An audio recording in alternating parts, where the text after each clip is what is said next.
नमस्कार स्वागत करुच्ची आपण प्रियंका डेली किचन को। आज मुझे पूरा भोजी स्टाइल पोटल कुर्मार रेसिपी लेके आसी। आपण को भोजी रे जो भाया टेस्ट पाइबे घरे इजी रे पूरा भोजी स्टाइल बनिकी खाई पारे। ताले डेरी न करे आसंतु देखंतु पोटल कुर्मा पे 500 ग्राम पोटल को भल भाव सफा कर धोई सारा पर तार ऊपर पट तल पट भल भाव टिके काटी नबा।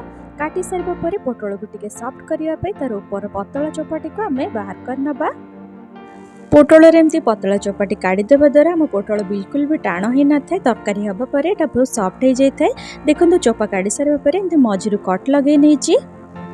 देखो ये सबू पोटल को काटिकी पूरा रेडी कर देछि। आसंतु किछि मसला मैरिनेट करबा।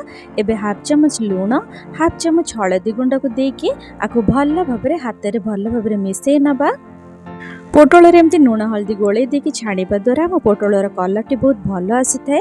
एबे पोटल तरकारी पे किछि मसला एठी रेडी करबा। आसंतु पोटल कुर्मा पे बड़ गोटे टमाटो 15-20 किलो रसुण हाफ इंच अदा आ 3टी कंचा लंका को नेकी आको ब्लेंडिंग जार देकी ए सब मसला को अल्प टिके पानी देकी आको चिकन पेस्ट करी नै आसीबा। देखते ये मसला पूरा बाटिकी रेडी हो जाए। आउ किछि मसला को बाटिबा आमे।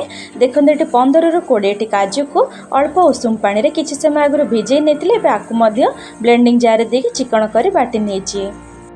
एबे गोटे कड़ाई को लेकिन भल भाव गरम करके 2-3 बड़ चामच रिफाइन तेल को देदेबा। तेल भल भाव गरम हो आसी सारा पर जो पूर्वर आम मैरिनेट करके रखी पोटल को से सबुतक पोटल को देकी भल भाव भाजी नबा। आपण चाहिए पोटल गुड़ी को छाणिकी बाहर करें। मु किंतु कम तेल यूज करने से भाजिकी नौची। 4-5 मिनिट पोटल को भाजी सारा पर पोटल ये भल भाव भाजी हो गला। एवं सबुतक पोटल को गोटे प्लेट को बाहर कर नबा। सब पोटल को प्लेट को बाहर कर सारा पर बर्तमान से कड़ाई रे अल्प टिके तेल नहीं जाइए। मु तेल दे सारा पर 2टी तेजपत्र 2टी दालचीनी खंड आ 2टी गुजराती को देकी ए सबुर बास्ना बाहर पर्यंत तेल रे आम भल भाव अल्प समय भाजी नबा। देखी पारे ये 2टी पियाज को मु पूरा चॉप करके नहीं जाइए। पियाज ये पूरा गोल्डन ब्राउन हवा पर्यंत भाजी नबा। देखो पियाज भाजी हो गला पर आमे पूर्वर जो टमाटा और अदा रसुण कंचा लंकार पेस्ट के बाटिकी रखी ताकू देकी अल्प समय पे कषि नबा। 3-4 मिनिट मसला कषि सारा पर किसी मसला को दबा। काश्मीरी लंका गुंड गोटे चमच नहीं, हाफ चमच हलदी गुंड हाफ चमच जीरा गुंड हाफ चमच धनिया गुंड हाफ चमच लुण को दे देछि। आपण स्वाद अनुसार देबे कारण आम आगुरु पोटल रे अल्प लुण गोलई थिले देखिकी ही आम यूज करबा लुण को। सब गुंड मसला को दे सारिकी मसला को भल भाव कषि नहीं। एबे आम पूर्वर जो बाटिकी रखिथिबा काजूर बटा टिके बेथिरे दे दबा। काजू बटाटी को दे सारा पर हाथ को कंटिन्यूअसली चलाउथबा नले तो कड़ाई रे तलपट लगी जाए थाए। देखते ये मसला तले न लगे आम एठी किछि पानी रो यूज करबा। जो पूर्वर ग्राइंडर रे आम काजू बाटिकी रखिथिले तेधरे अल्प पानी देकी मु सेई पानी को मसला कसारे यूज करछि। मसला कषा आमर पूरा हो गलानी। आमर मसला रो तेल छाड़ा स्टार्ट है तामाने मसला कषा आमर पूरा संपूर्ण रेडी हो गलानी। एबे किछि उषुम पानी को दबा।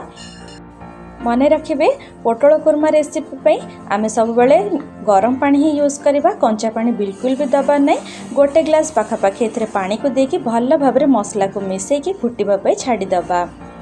आम ग्रेवी टेटी भल भाव फुटी आसलानी। पूर्वर जो भाजिकी रखिथिबा पोटल गुड़ी को एथरे सब दे दबा। सब पोटल को एथरे दे सारा पर आको भल भाव आम ग्रेवी रे मिसई नबा। ग्रेवी रे पोटल को भल भाव मिसई सारा पर 8-10 मिनिट पर्यंत कभर करके सिझिबा पे छाड़ी दबा। देखंतु 8-10 मिनिट ये समय हो गलानी। आमर पोटल ये भल भाव सिझिकी पूरा सॉफ्ट होके पूरा रेडी हो गलानी।